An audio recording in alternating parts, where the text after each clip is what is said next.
This week on A Brit in Poland, I take you to Szklarska Poręba.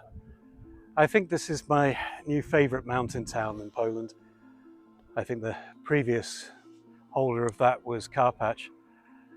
Right now I'm at the top of Wysoki Kamień, which is one of the key peaks. It's not the tallest peak, but it's a very nice peak. I just had a beer. It's pretty much downhill the rest of the way. But Szklarska Poręba is beautiful. It was famous from the 14th century for its glassmaking. It contains the Kamieńczyk waterfall, which is like 28 meters tall, and it's like the tallest waterfall in the Sudety Mountains. It's also home to a whole series of hiking trails. There are a couple of museums. We'll see what I have time to visit, but all in all, I really recommend this place. All those people that love to go to Zakopane, this is much better and probably a bit cheaper as well. So please stay tuned and learn all there is to know about this amazing place in Poland. Dzień dobry and welcome to A Brit in Poland. With this channel, I travel across the country, I bring you the culture, and I show you just how amazing Poland is. So I invite you on my journey. If you want to see more, I have Facebook and Instagram profiles, which you will find links to in the description below. And if you want to really help out, you can turn to my Patreon or Patronite accounts, again in the description. Thank you very much. I hope you enjoy this video. Please like, share and subscribe. Do zobaczenia.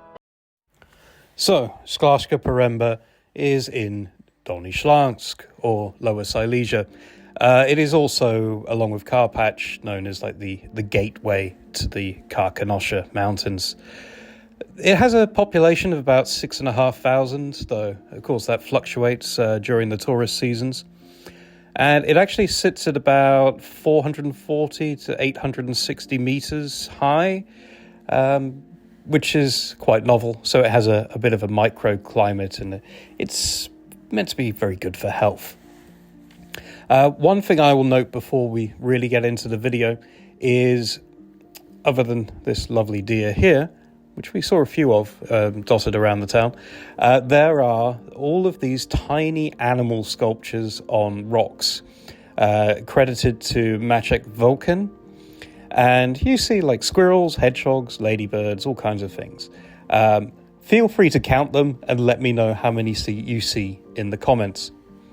So we're going to start off in the city, and yeah, we stayed right by one of the main train stations, and it was quite convenient, but a little bit tiring at the end of the day to get back up. We start with the main square, and we have a statue to Liczyrzepa, or Rübezahl, otherwise known as the turnip counter. Part giant, part sorcerer, part trickster, he rules the Karkonosze with storms and fog. If you're humble, he may guide you. If you're greedy, he'll lead you astray. In folklore, he's a symbol of the unpredictable power of nature. Now, we're going to talk about the history while we're exploring the town. So, Szklarska Poręba was originally part of the Piastuchy of Szrenica Jawor. And Szklarska Poręba has always been a mountain town shaped by what may lay beneath its soil. Its name literally means glass clearing, and it comes from the glassworks founded in the 14th century. Around 1366 is the first reference we have, when settlers discovered rich deposits of quartz and other minerals. And for centuries, furnaces burned in these valleys, turning mountain stone into crystal and glass that travelled across Europe. It would fall under the Bohemian crown in the 14th century, and later be part of the Habsburg monarchy. Then going to Prussia after the Silesian Wars in the 18th century. And by the 19th century, the smoke of industry gave way to the brushstrokes of art, Szklarska Poręba became a refuge for painters, writers, and scientists, drawn by the light, the air, and the dramatic landscapes of the Karkonosze. The town's artist colony became one of the most vibrant in Central Europe, leaving behind villas, ateliers, and a spirit of creativity still felt today.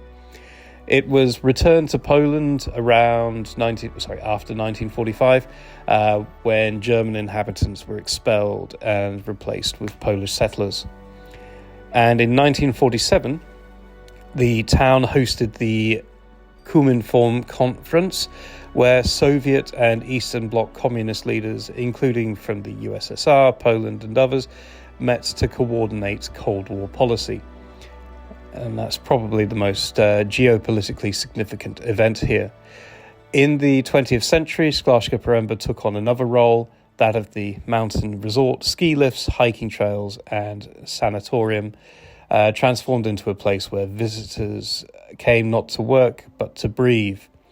This is the Mineralogical Museum, which sadly, I have a number of reasons to come back, but in here you'll find crystals, fossils, and even dinosaur skeletons. And first, we are going to do our first mountain trail. And the trail begins in the forest, winding through pines and granite boulders. And here the land tells a story of millions of years old, shaped by glaciers, fractured by ice, and carved by rushing water. And at the end of this path, we will get to the Kamieńczyk, which is Poland's tallest waterfall within the Karkonosze, plunging 27 meters into a narrow gorge. Now, it's actually not too bad a walk up here. It may be a little bit steep for some in places, but I could have been in better shape when I took this path. You have an optional choice to go right by the waterfall, but I think it costs you about 10 zloty or so. As you see, you have to wear a hard hat. There are some legends associated. So it is named after a shepherd, Kamieńczyk, who chased a deer into the mountains. In the pursuit, he fell from the rocks and died. His tears are said to have formed the waterfall. Another version says the waterfall hides a treasure, a cave guarded by spirits. So it's a place steeped in mystery and a pretty impressive place as well. It's certainly one of the highlights of the town, and I really recommend it. And of course, right by it, you have your usual souvenir stands and your canteen, so you can just have a bit of a relax before you continue up the mountain. And as you see, we have a few more sculptures here. Certainly, I didn't capture every sculpture. There must be hundreds of these dotted around the city, but I just love the extra touch. So we're going to continue up the mountain. So from water to stone, the climb towards Szrenica takes us higher into the spines of the Sudetes. I opted to take a slightly different route, not being in the best of shape when I was on this mountain. So the path you see here is a bit of a diversion rather than the main path to the north, and we ended up taking the ski lift. Luckily, I wasn't alone. Though I didn't figure out on the first ski lift, because there are two, that you could put that bar down for safety. So I was kind of clinging on for dear life, praying that I wasn't going to fall off, because I'm pretty sure I would have broken a leg at least if I fell down it. So at 1,362 meters, it's not the tallest peak, but it's one of the most accessible. On clear days, you can see as far as the Liczyrzepa mountains and the plains stretching towards Wrocław. On misty days like today, the peaks hide themselves, turning the trail into a path of mystery. And of course, you have another mountain hut at the top where you can buy souvenirs, grab a bite to eat. Here is my intrepid crew, all happily enjoying a beer or something refreshing after the long climb. Yeah, they were strong enough to actually carry themselves up the whole mountain. And I think, yeah, I would do the same if I went back. Yeah, even though I've been to this place a couple of times, I definitely have a few things to go back for. But I really do appreciate the views you get in these kind of mountain areas, and it's just fun. It's just beautiful. So I feel so relaxed just staring out at these views. It's just incredible landscape. But of course, having gone up, we had to go back down. But there was a nice trail, and you, as well as having wonderful views of the mountains as you go, you actually have like a bit of a wooden walkway which kind of crosses through, which means you don't disturb any of the kind of natural habitat. Though it did get a little bit crowded, and when there's a bit of snow, it can be slightly slippery in places, but ultimately we didn't have too many troubles.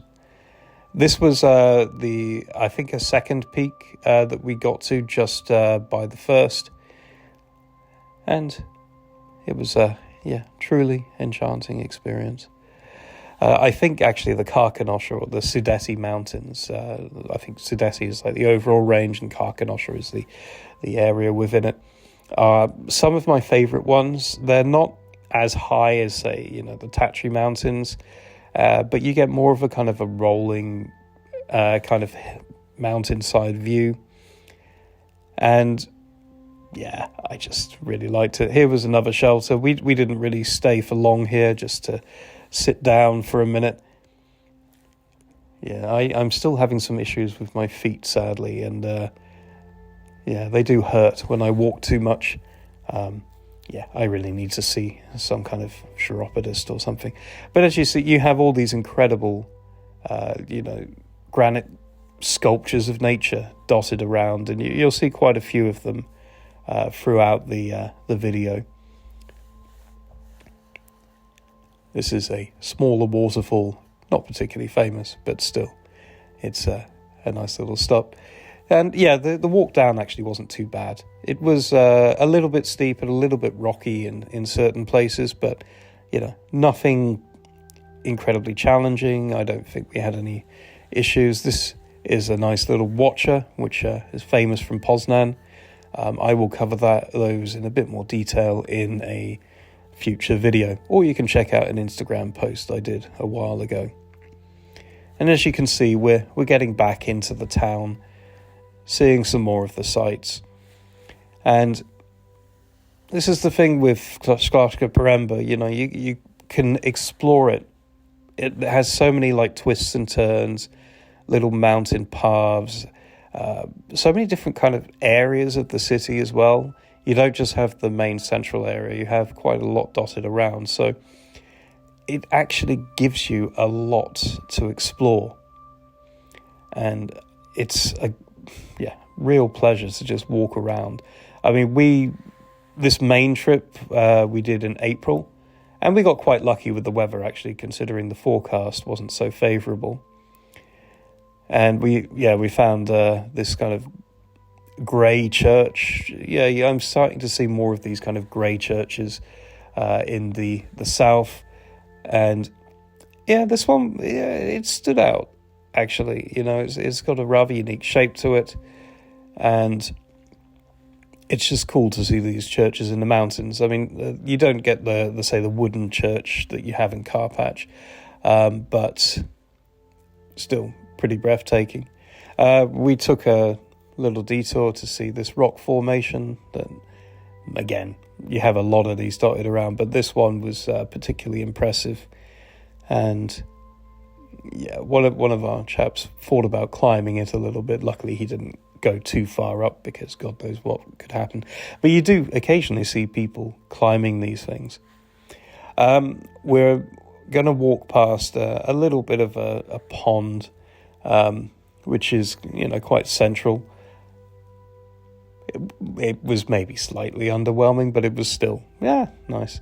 And we've got to a place called the Hauptmann House, and this place recalls Szklarska Poręba's days as an artist colony, when writers and painters came here seeking inspiration in the mountain. Yeah, sadly, I didn't go in. In fact, I didn't go inside any of the museums, which is completely unlike me. I was a little bit low on funds and a little bit low on time. So another reason to go back. So we are now going to go to the second major waterfall, which is the Szklarska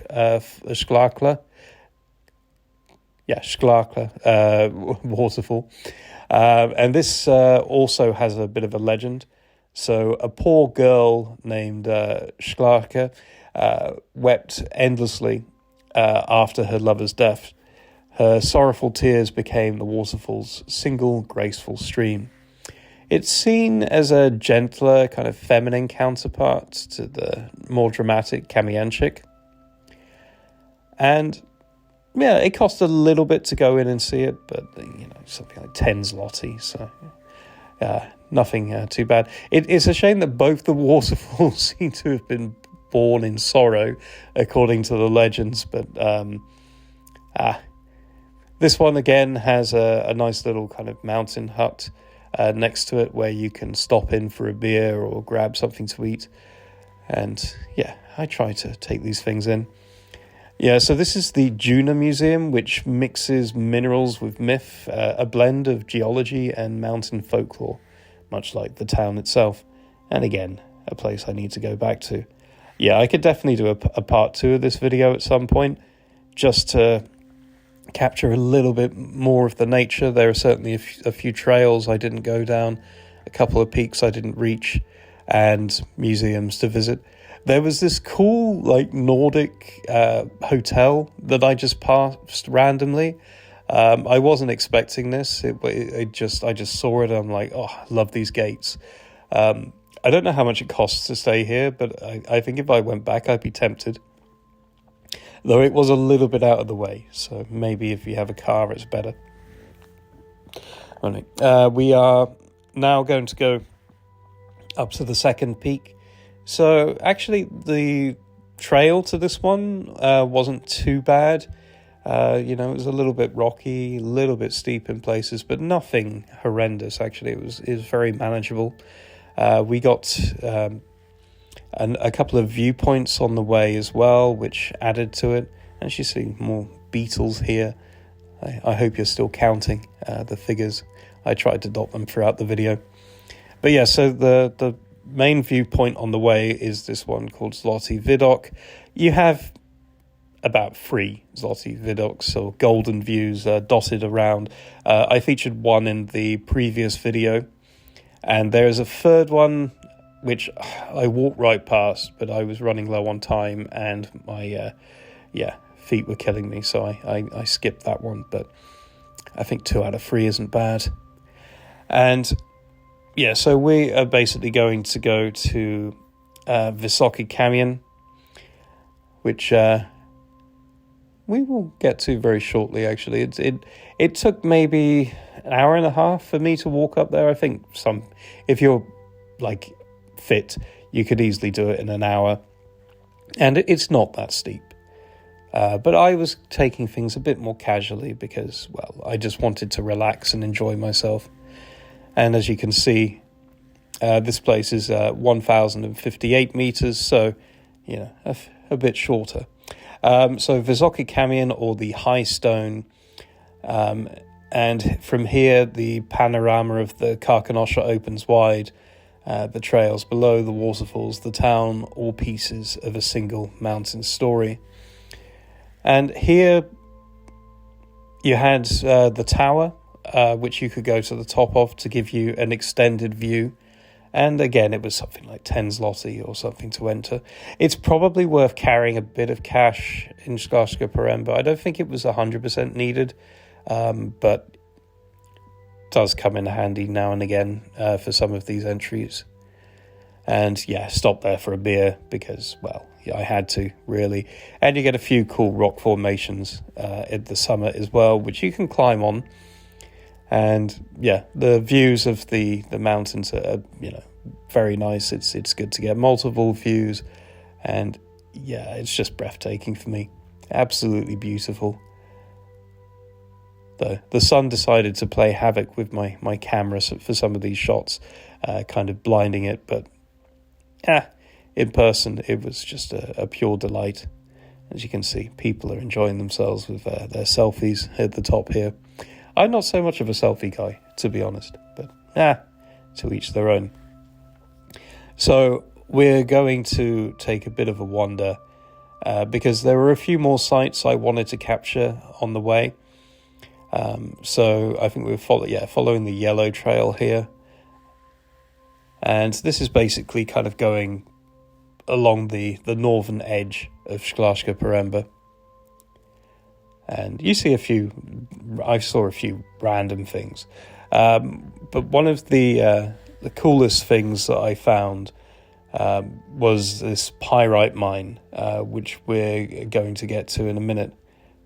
So basically, these hills don't just hide waterfalls and forests, and for centuries they were riddled with mines.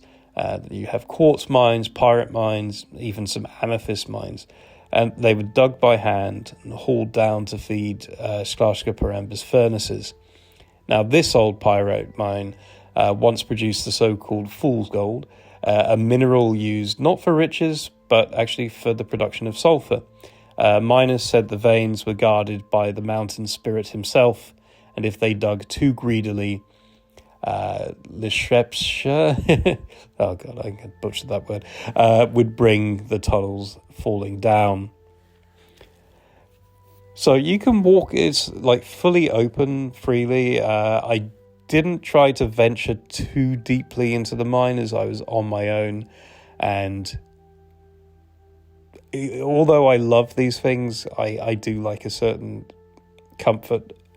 Yeah, you can see I've been to a lot of mines in Poland if you check out my mines playlist, and more are on the horizon. I mean, the south of Poland especially is just dotted with so many mines and all kinds of different things, even uranium, which is not too far. This is the Diamante Widok, so the diamond view. Unfortunately, the trees obscured the view a little bit, but it was another nice little rest stop, and had some nice benches to sit down on and just sit in the sun, enjoy the view, and chill. Yeah, there was this structure which was pretty novel, and you can see here the remains of an old wall, which actually leads to another adit. So I think this may have also been a pyrite mine, or possibly even a quartz mine. You can go right the way through. I wasn't feeling as adventurous on the day. And yeah, we're coming to the end of the video. We're going to, here's the railway line that runs through. We're going to very shortly get to another sort of famous rock formation called Chipotek, and it's called the Rocking Stone, and it's a boulder that shifts under your touch. Locals say it was placed here by Liczyrzepa. Somebody help me with the pronunciation. To remind us how fragile balance can be in the mountains. This is, here we go. But overall, Szklarska Poręba is more than a resort. It's a crossroads of nature and history, myths and minerals, artists and hikers, a place where waterfalls roar, rocks whisper, and peaks watch over the valleys below. So thank you very much for watching. Please subscribe, please like. Do zobaczenia.